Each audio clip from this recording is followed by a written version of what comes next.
Hello and welcome to Woman Thou Art. I'm your host, Faith Katai. Today in the studio, I have with me Joan, a Zambian journalist with over 20 years of experience, both in the field and editorial management. She is the founder of the Free Press Initiative Zambia, that is a non-profit media organization. Joan is going to share some of her real-life experiences as a media practitioner. Welcome, Joan, to the program. Thank you, Faith. It's good to be here. We're delighted to have you in the Zani studios. You're looking beautiful. Thank you. You too. Thanks. So just before we delve into our main interview, I would like you to tell us about yourself. That's a very big question. I always say the most difficult part for me is to be asked to say something about myself. I really struggle to just say what may sometimes, be what the person asking the question expects. But I'll try this time around and be as brief as I can be. Joan is a journalist, one. Joan is a lawyer, two.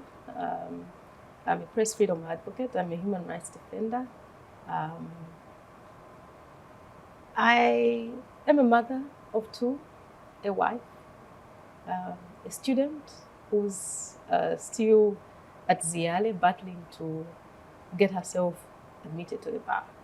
I've been in journalism for over 20 years, like you mentioned, starting with a radio station, then moved to a newspaper, and ended up founding an institution which, as you know, Free Press Initiative is well known for training and retraining of journalists in a number of areas, with a bigger bias towards investigative reporting, where we have a program that is running that targets only female journalists. So I think briefly that's all I can say about who Joan is. Okay, so like I earlier alluded to, or earlier introduced you in my preamble, you are the founder of Free Press Initiative. Tell us about the organization. What is the organization all about? Yeah, so Free Press Initiative has been around for over 5 years. This is our 6th year. On 5th July, we're going to be clocking 6 years of our existence.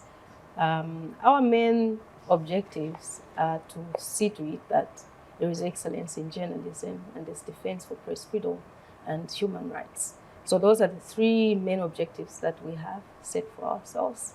And on the part of excellence in journalism, it covers quite a number of issues where we emphasize so much on ensuring that our journalists do have enough and adequate capacity to handle a number of tasks that they do.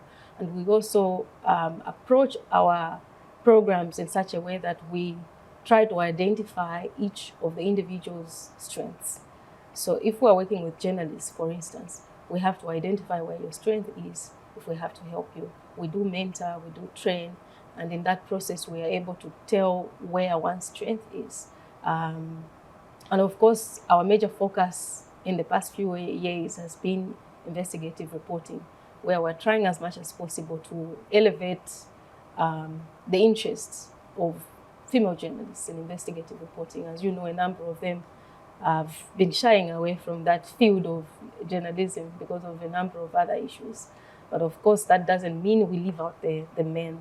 We do have a separate program which we have been running that covers the men as well.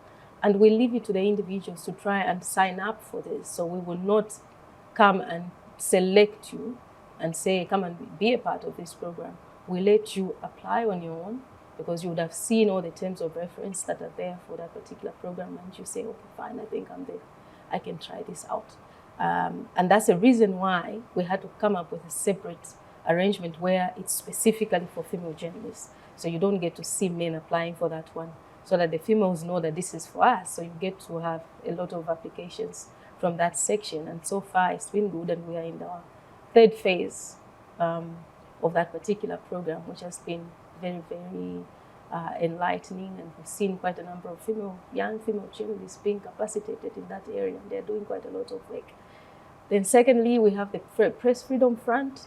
As FPI, we have been trying as much as possible also to see where there are some gaps that need to be filled up with regard to press freedom. And I right now, I think the major issue of focus has been on how the existing laws right now quite prohibitive when it comes to the practice of journalism. So we try as much as possible to see how reform in that area can be pushed. Not forgetting that just recently, sometime last year, end of last year, we saw how the president assented the amendment of the Penal Code, which took away the defamation of the president law. That was good. And I know it's just the beginning. It's a step toward much bigger work that requires everybody else, all the stakeholders sitting on one table and agreeing which of the laws need some amendment and which ones also need some repeal, so that we make the environment much more conducive for everybody else to operate freely with, bearing in mind as well that we need a much freer press to play its rightful role of a watchdog in a democracy.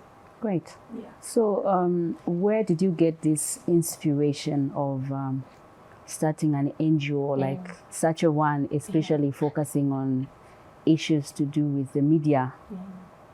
Well, being a journalist, I think, is what really inspired me. I should say I live journalism. I breathe journalism. And I know maybe you might even be wondering, like, she's saying she lives and she breathes journalism, but why then did she decide to go and do law? Nothing has been taken away from the fact that Joan is a journalist. So even if I've done law, even if now very soon hopefully, God willing, I'm going to be admitted to the bar, that doesn't mean I will cease being a journalist. I will still be a journalist. But I just thought of having something that's going to add on what I already have, because as you know, you cannot divorce law from the practice of journalism. At every point, there's always going to be that interface where you have to know a bit of law to do certain things. And that started in 2016. But of course, what triggered everything in terms of your question, I'll come into your question, in terms of establishment of the Free Press Initiative, I sort of reached a point where I felt I had done my run with active practice of journalism.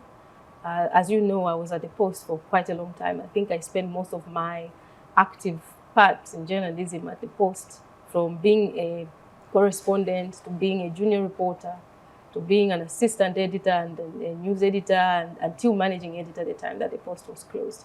So the work itself was really stressful. And of course, not forgetting the latter part. After the Post, then we moved to establish the Mast. And I moved on to the Mast as editor-in-chief and chief executive. But I was there for 2 years only. And I thought it was time for me to move and do something totally different from the newsroom work, organizing reporters and looking for stories, crafting headlines and whatnot. I thought, well, I don't want to completely get out of the media space. I should still be in the media space, but I should still find a way of being relevant than maybe just sitting and thinking, well, this is all. So I thought of a non-profit. Of course, there were other, how can I put it, external influences where maybe somebody feels, because you were at such a big newspaper for such a long time and held such a position, then why don't you start your own? And my answer was always, look, I do have friends that have gone that route and they've established newspapers. And for me, the only thing I can do is to support my friends. I wouldn't want to come up with something that's going to begin to compete with my friends. Those are like my brothers and they're like my sisters. And we shared so much together and grew together until the time that we separated. So I felt I can still be of help in whichever way possible by assisting their journey to establish their newspapers, while I craft something which is totally different, which is non-profit. And I feel like this is something I should have actually done much earlier, because I get a lot of satisfaction. And I will tell you, this is work that one does without expecting anything in return, because you're talking non-profit. So most of the work that you will do will basically be voluntary, with nothing that comes to you in whichever way, and that's expected because you're talking of a non-profit that is very young and very new. So there isn't money, and at some point you have to spend your own money to get everything together while you wait to get some funding here and there. And yes, there are those patches, and we went through those patches. And I think that may not be the last time that we were going to go through those patches. So I was ready for it. And I just drew that inspiration to say, look, there are a number of young journalists that are coming in. And I had a chance to work with a number of those young journalists when I was news editor and managing editor at the Post, and later on as editor-in-chief at the Mast. So I felt we could create something that's going to assist these young journalists. Like, we work with everybody. And that's the reason why we said for Free Press Initiative, it's not going to be a member-based organization. So it's going to work with anybody whenever need arises. As long as you're a journalist, as long as you're existing in the media space, then it means you are one of those that we can target and offer whatever support that is needed from our end. So we looked at that. And of course, with time, slowly we are getting to a stage where we can look back and say, I think this was a cause that was worth taking on. We have graduated a number of young journalists, especially the females, that I was talking about, and a number of them now, you can see them even getting awards here and there. And let me also mention that we have really opened ourselves up to work with so many, including those that are in the community radio stations, where, as you know, a number of community radio station staff will be picked straight from grade 12 without any proper or formal journalism training. And they'll be there working in radio stations and doing great stuff. And you'll be shocked to learn that a number of them are doing so fine. And you'd even think that somebody went and did some training for 4 years and came to the radio stations. We have trained some of those. So this is just the beginning of much bigger things that are coming ahead, I know. And I am happy that one of those that can hear today say that those that felt that journalism is dead because of one or two things that they may see from the conduct of others are totally wrong, because there's still a life in journalism. There's still a lot of goodwill there. There's still a lot of young people that draw inspiration from the work that each of our journalists are doing in our country today, and they want to be like them. So we still have hope, and everything will be fine very soon, and we'll still maintain that glory that we have had in journalism in our country. Wonderful. So would we say that you are living your dream? Well, I should say so. I think I am. And I am happy with the work, the service that is being offered. I always get happy when I see all the young people that are being assisted to raise their capacities, making it big. Some of them being promoted in their workspaces because of the capacity that they have attained. Some of them winning awards, some of them even getting invitations to attend some international events because they've gotten that recognition based on the work that they're doing. I think that makes me happy. And that's work that I do. Sometimes even late in the night, I'll be awake, helping out. And I keep telling them, like, if there's anything that you need from me and you're awake, whatever time, don't feel like, oh, it's in the night, then I shouldn't get in touch. You can always drop me a message, and I'm always alert. I will respond and offer that whatever assistance that you need. Awesome. What are some of the initiatives that your organization is undertaking to better the lives of women and girls in Zambia? Yeah, the first one that I will point to is the one that we're doing with the female journalists. So we are raising those capacities of the young female journalists. We are helping them through, not just in reporting. I think it's also trying to instill certain levels of discipline in them, because, you know, being a journalist requires quite a lot. You're in the public, and a lot of people that are watching. Your life is practically like not your own life. So you're living a life of many other people, and their eyes are always on you. So we also help them on how they can carry themselves as journalists. So also imparting some leadership qualities in them. Yeah, because some of them do get encouraged via the programs that we do, and we have seen them rise in their workspaces.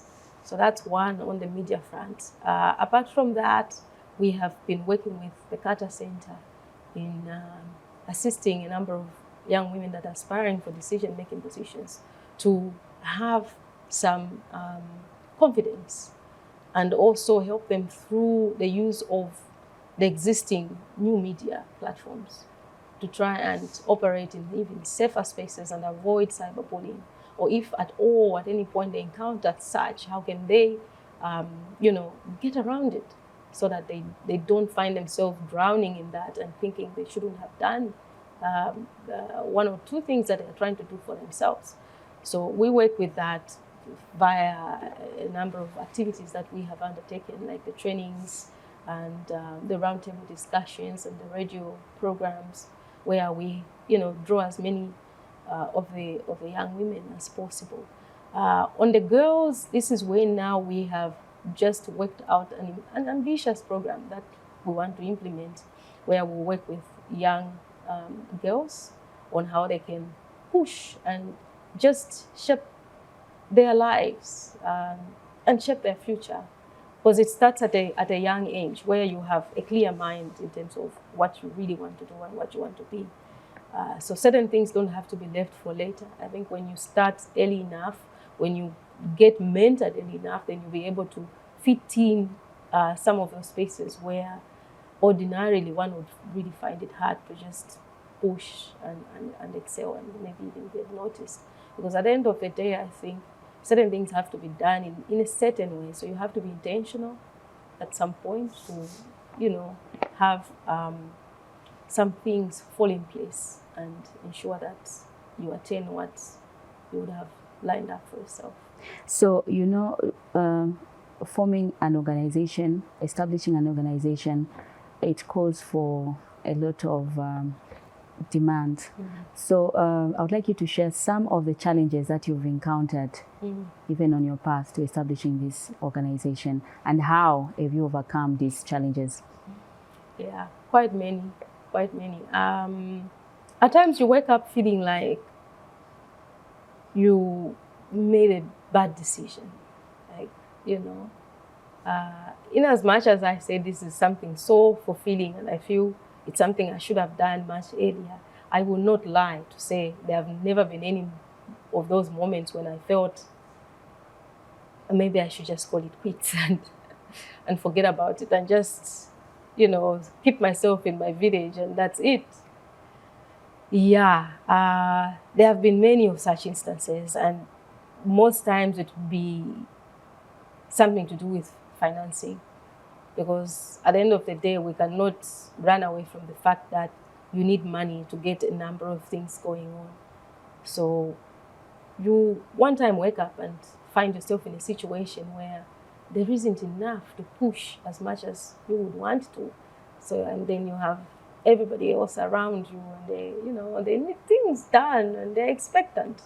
So you have to get out of your way to find other ways and alternatives or means through which you can still keep something going, because you can't tell everybody, okay, just sit at home and don't come the next day.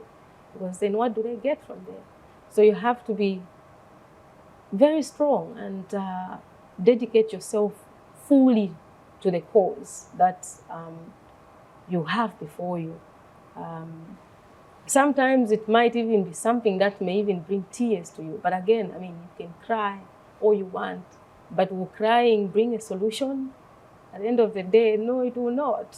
So the only thing you can do is to marshal as much of the energies and strength as possible.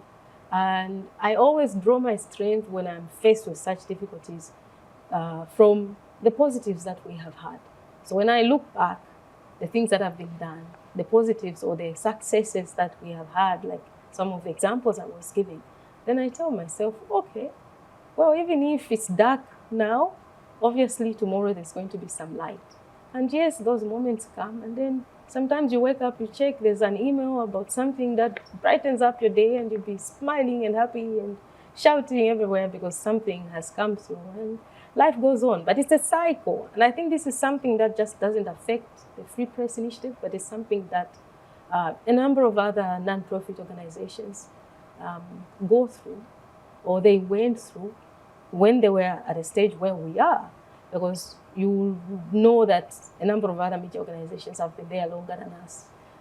They are our bigger brothers, big sisters. So we look up to them, and trust me, they've been there for the Free Press Initiative. Like, they've held on to us. If there's anything that's going on that requires our participation, they've always been there. And we truly appreciate that. And I like the fact that there is that collaboration which has been there in the media spaces when it comes to organizations that are existing like us, the NGO world. So all in all, I think whenever some of these difficulties come, the best thing one can do is to just look at the positives and not focus so much on the negatives, because at the end of the day, if you pay a lot of attention to the negative, then you will drown in that and forget that there's always a day that light does come and everything else just falls into place, and you totally forget about all the bad patches or the number of times that you felt like breaking down, that you felt like quitting, and things like that. So it's a phase. Wonderful. So focus on the positives. Absolutely. Let's take a break. We shall be back shortly. Woman Thou Art is a program that offers counsel to the female folk, sharing real-life experiences and providing guidance to the women and young girls on necessary steps and conduct that will help shape and nurture a sober society. Watch Woman Thou Art on Zenith TV every Wednesday at 18:30 hours on the Topster channel, channel 6 DTT, and channel 458 DTH.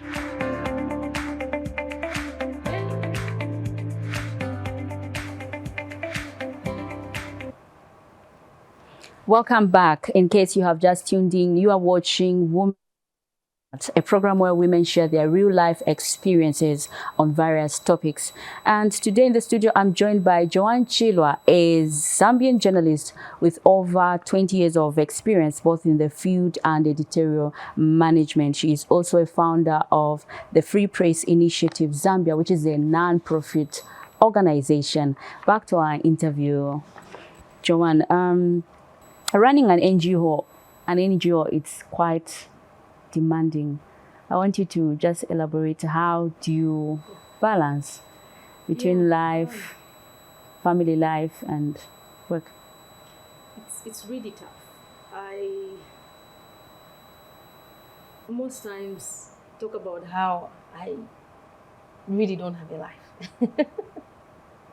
because of the pressures. The issues that I talked about, the challenges, you have to be all over the place, running around, looking for funding, meeting potential funders.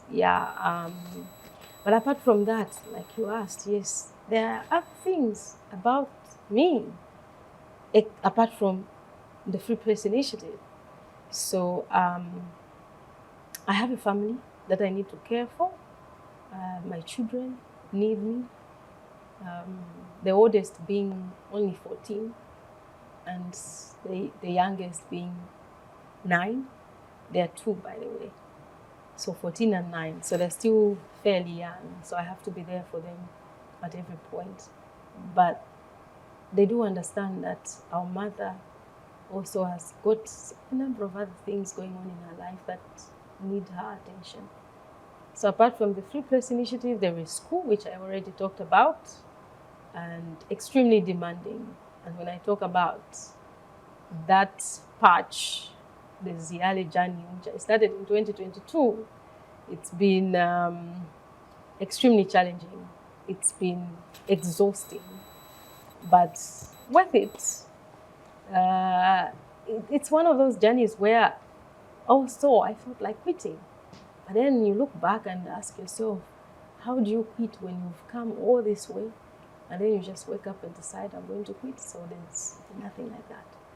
So you just keep getting some strength from what pushed you to do something like that. So you look back and say, I have to reach the finish line. It doesn't matter how long it takes, but I just have to. Apart from that, I am also the Southern Africa correspondent for Committee to Protect Journalists.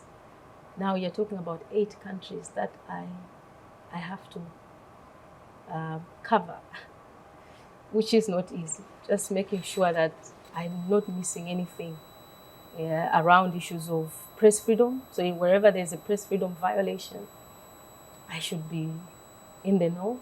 We should do something and ensure that globally it is known and there's some intervention in whichever way possible. So it's really, really demanding. It's extra work that is needed. There are times when I have to stay up almost the whole night and you tell yourself, okay, let me give myself an hour or two to stretch so that I can rejuvenate and come back feeling a bit fresh. So there are those moments, really. But I do try to put some time aside, especially for my children, because for me, apart from all this, I think they're top priority. Like, they're there, but of course, at the end of the day, you have to push to ensure that you are assisting in terms of providing for the family. So you can't just sit and watch and wait that things are being done by somebody else. Awesome. While other things are lacking. So it's a tricky thing, really, but it requires also some discipline and ensuring that you stick to everything else that is extremely important in your life, and you don't make them suffer. As a successful woman in the field of journalism, what advice would you give to other women who are watching this program who aspire to pursue a career in media? Yeah, it requires a lot of discipline, a lot of dedication, a lot of hard work. There can be hard work, but I think hard work is also in some levels. There's some discipline, but also discipline can be in some levels. And for media, like I mentioned in the beginning, I talked about, being in this space where a lot of people know you. Some people might just know the name, and they might not even have seen you before. And those are things that would happen to us when we were working for the newspaper then. So they will know the name, Joan Chirwa. So you meet someone, Joan Chirwa, oh, yeah, it's you. But meanwhile, they would have been reading your stories for so many years, and they've never met you, but they know the name. Now imagine if you are not disciplined and, somebody meets you and then they put the name to the face and then they see their conduct and there's no discipline at all. Then I think there it becomes much difficult. And like I said, our lives are in the public there and they'll scrutinize you based on your conduct mostly. And most times actually, people have difficulties even differentiating between your personal life and your work life for us journalists. So they will judge you based on whatever it is that they see. And the first thing they might say maybe is, oh, you mean Joan from the Post. So there will always be your workplace that's going to come in the way. So it won't just be Joan, but there's going to be a workplace. So what you have to be mindful of is what kind of reputation am I going to draw for the organization that I represent through my conduct. So when you're disciplined, it's a totally different story because everything else that you get will be nothing but accolades, good words that will be spoken about you. Oh, you mean, oh yeah, very good and whatnot. And I think that's something that everybody should just think about. It's so exciting getting in the field of journalism when you're just starting and there's everything else that you never even thought you'd find. Number of opportunities. Maybe you have to travel, you have to meet a lot of big people, and then you just feel like, okay, this is it. So I can do whatever I want, or whichever way that pleases me.